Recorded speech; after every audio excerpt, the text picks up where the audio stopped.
So today we're looking at the Royal Mint's latest releases. This is the Seymour Unicorn. We've also got some gold, some bars, other silver, the Britannias, and we'll talk about the sovereigns as well. So this is the Seymour Unicorn, which is the next instalment of the Tudor Beast. I'm collecting the gold bullion versions, and you'll have seen the Yale, the Lion, and the Bull on the channel already. So looking at the Seymour Unicorn, we've got obviously 2024. I notice it's a bit strange. We've got the date on both sides of the coin, it seems.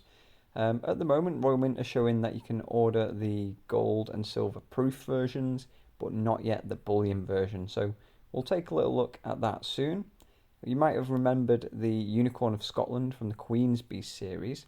Now, we're looking obviously today at the Tudor Beast version. So I'm not sure if the Tudor Beasts have been quite as popular so far as the prior Queen's Beast, but maybe they'll grow, and maybe they are actually quite popular. Let me know what you think. Are you collecting them? Are you not collecting them? Or maybe you're just finding out about them for the first time.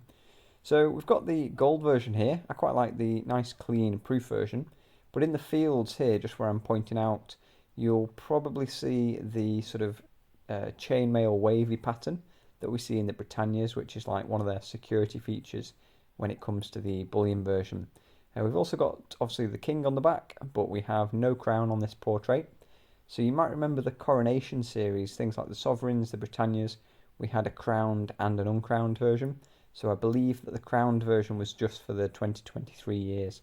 So for most of the 2024 coins, I don't think they'll have a crown on them. At least that's where it's showing. But yeah, like I say, it does look a bit weird having the date on both sides. I've not noticed that previously on the others, like the Seymour Panther and things. So we'll see. For the sovereigns themselves, I expect we'll see the St. George style design like we have here, but with an uncrowned portrait. So just the basic date change, I think. I don't think we are due a special year for those.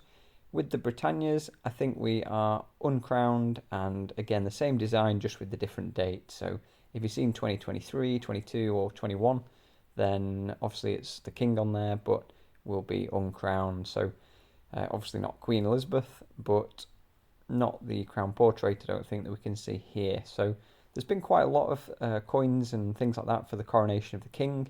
It's a big deal over in the UK for people who are interested in that kind of thing. New king, new queens, new monarchs, things like that.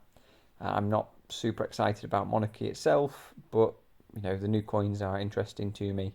And yeah, they also have just released this, which is a celebration, the Royal Celebration 1 ounce gold bullion bar. Now, I like the Britannia bars, also the Una and the Lion bars. There was a Three Graces bar in a similar style, which I wasn't really that interested in. But the Royal Mint bars, they do come in nice packaging. It's a really nice presentation.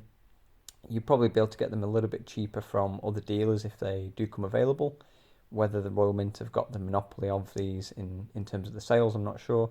But, they've got that cipher on the back, quite a nice design on the front.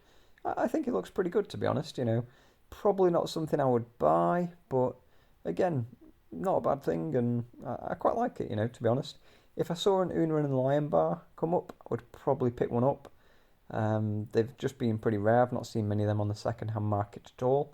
The Britannia bar, came up a bit more often. Had a couple of those in silver and gold. So they have the 1 ounce silver. The problem with the silver, though, look at this. You've got plus VAT on top of a £28.72 1 ounce of silver. So you're looking at the best part of £35 for 1 ounce of silver. I just don't think it's worth stacking at that price. Maybe one day you'll get out okay, but I think it's an expensive way to stack at that. But would you perhaps have one in a collection? Yeah, maybe you would. I showed the silver proof coins earlier on. We'll talk about those on another video. But this is the Myths and Legends series, which I don't really think many people are collecting. I've heard 1 or 2 people collecting them, but not seen much excitement from those. So I guess there'll be, some of those coming out next year as well. But I'm not sure which design. Now, in terms of the actual sovereign for 2024, I can't see any mock-up images yet. But I do suspect it will just be, the 2023 one with a new date, 2024. So it's probably going to be this coppery colour again. I'm not super excited about them. Are they still a good option for stacking if you can get them at the right price? Yeah, definitely. The 2022 one, that seems to be the most popular. The last of Queen Elizabeth had the coat of arms design. That's done pretty well. In terms of the proof coins, for the sovereigns, we'll update on those when they come out. But like I say, at the moment, I'm collecting the gold bullion in Tudor Beasts and picking up the odd other coin here and there. And obviously, I will get one of the sovereigns, but it is unlikely that I'll stack a lot of them. But I say there is pros and cons with them. I just prefer the old gold sovereigns. That's me. So let me know what you think of the new releases. What's on your list? What you're going to go for? Are you getting anything? Nothing? Or are you just carrying on stacking whatever's the best value at the time?